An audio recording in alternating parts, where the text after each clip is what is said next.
ትንቢተ ሕዝቅኤል ምዕራፍ 13 የእግዚአብሔርም ቃል ወደ እኔ እንዲህ ሲል መጣ። የሰው ልጅ ሆይ ትንቢት በሚናገሩ በእስራኤል ነቢያት ላይ ትንቢት ተናገር። ከገዛ ልባቸውም ትንቢት የሚናገሩትን የእግዚአብሔርን ቃል ስሙ በላቸው። ጌታ እግዚአብሔር እንዲህ ይላል፣ ምን ሳያዩ የገዛ መንፈሳቸውን ለሚከተሉ ለሰነፎች ነቢያት ወዮላቸው። እስራኤል ሆይ ነቢያትህ በምድረ በዳ እንደሚኖሩ ቀበሮች ናቸው። ወደ ተሰበረው ቅጥር አልወጣችሁም፣ በእግዚአብሔርም ቀን በሰልፍ ትቆሙ ዘንድ ለእስራኤል ቤት ቅጥር አልሠራችሁም። እግዚአብሔር ሳይልካቸው እግዚአብሔር ይላል የሚሉ ሰዎች ከንቱ ነገርንና ውሸተኛ ምዋርትን አይተዋል። ቃሉም ይጠና ዘንድ ተስፋ አስደርገዋል። እኔም ሳልናገር እግዚአብሔር እንዲህ ብሎአል ስትሉ ከንቱ ራእይን ያያችሁ ውሸተኛንም ምዋርት የተናገራችሁ አይደላችሁምን?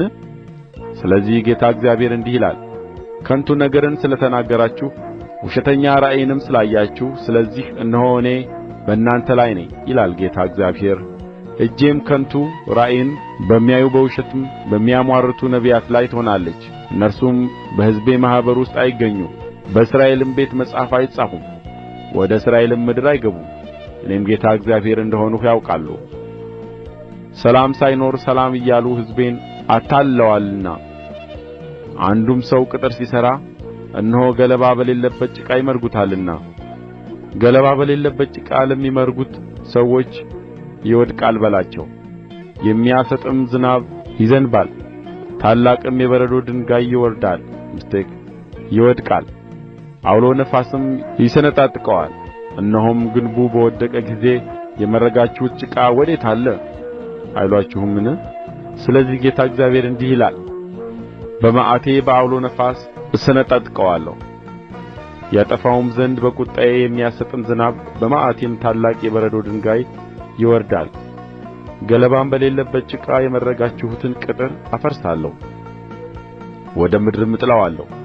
መሠረቱም ይታያል፣ እርሱም ይናዳል፣ በመካከሉም ትጠፋላችሁ። እኔም እግዚአብሔር እንደ ሆንሁ ታውቃላችሁ። መዓቴንም በግንቡ ላይ ገለባም በሌለበት ጭቃ በመረጉት ላይ እፈጽማለሁ። እኔም ግንቡና መራጊዎች የሉም እላችኋለሁ። እነርሱም ስለ ኢየሩሳሌም ትንቢት የሚናገሩ የሰላምን ራእይ የሚያዩላት የእስራኤል ነቢያት ናቸው።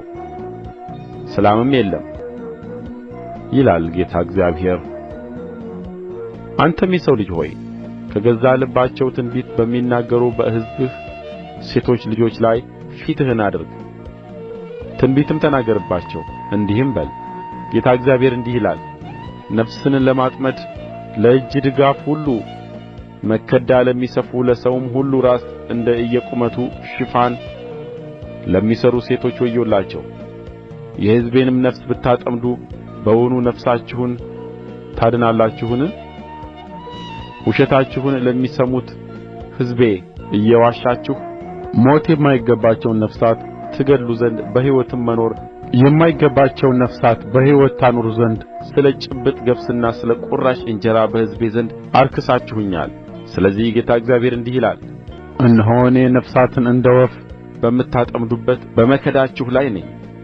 ከክንዳችሁም ወስጄ እቀድዳታለሁ፣ እንደ ወፍም የምታጠምዱአቸውን ነፍሳት እለቅቃለሁ፣ ሽፋኖቻችሁን ደግሞ እቀድዳለሁ፣ ሕዝቤንም ከእጃችሁ አድናለሁ።